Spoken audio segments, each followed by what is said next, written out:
কারণ নিয়মের বেড়াজালে আপনাকে কখনো কখনো আটকে দেওয়া হয়, আবার আমাকেও কখনো কখনো আটকে আজকে সংসদে হাসানাত আব্দুল্লাহ কেন বলল নিয়মের বেড়াজালের কথা? অনেকে আবার চিন্তা ভাবনায় আছেন। এজন্যই বলেছে সংসদে অন্যদেরকে 6 মিনিট 8 মিনিট সময় দেওয়া হয়, কিন্তু হাসানাত আব্দুল্লাহকে সময় দেওয়া হয় 1 মিনিট 18 সেকেন্ড। মোবাইলে টাইম দেখে দেখে কথা বলতেছে। তবে তাকে কি আটকে রাখা যায়? 1 মিনিট 18 সেকেন্ডে যে দুর্বল এসে আধা ঘন্টা 1 ঘন্টার কাম করিয়ে লাইছে। আধা ঘন্টা বলতে হবে না, হাসানুল আব্দুলকে 1 মিনিট দিলে 1 মিনিটে কারবার সারাই দিব। এটাই হচ্ছে আসাদুল্লাহ। শুনে আসেন আবার কথাগুলো একটু মনোযোগ দিয়ে। মোহাম্মদ আবুল হাসনাত, আপনার সময় বরাদ্দ 2 মিনিট। মাননীয় স্পিকার, আজকে আপনার যেই ধরনের অনুভূতি হচ্ছে আমার একই ধরনের অনুভূতি। কারণ নিয়মের বেড়াজালে আপনাকে কখনো কখনো আটকে দেওয়া হয়, আবার আমাকেও কখনো কখনো আটকে দেওয়া হয়।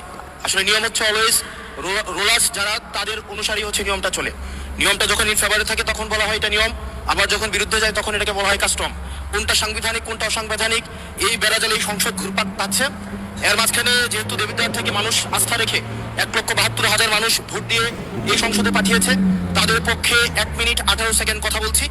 আমার দেবিদ্বার থেকে চান্দিনার একটা রাস্তা আছে, যে রাস্তা দিয়ে 2 লক্ষ মানুষের যাতায়াত। মাননীয় স্পিকার, 2 লক্ষ মানুষের যাতায়াত হলেও এই রাস্তাটা মাত্র 12 ফিট, অর্থাৎ 2টা সিএনজি একসাথে 2টা ক্রস করতে পারে না। আমাদের ওখানে 11টা ইউনিয়নের মধ্য দিয়ে রাস্তাটা গিয়েছে।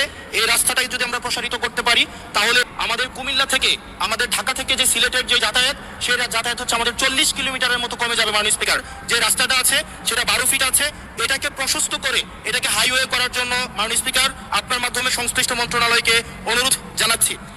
আর মাননীয় স্পিকার, আশা করি আপনার মধ্যে যে অনুভূতি হচ্ছে প্রথমবারের মতো আমাদের এই যে সাংবিধানিক এই যে একটা মারপ্যাচের মধ্যে আমাদেরকে রাখা হবে না। আমাদের এবার বুঝলেন তো নিয়মের বেড়াজাল কেন বললো? একটু শেয়ার করে দিবেন।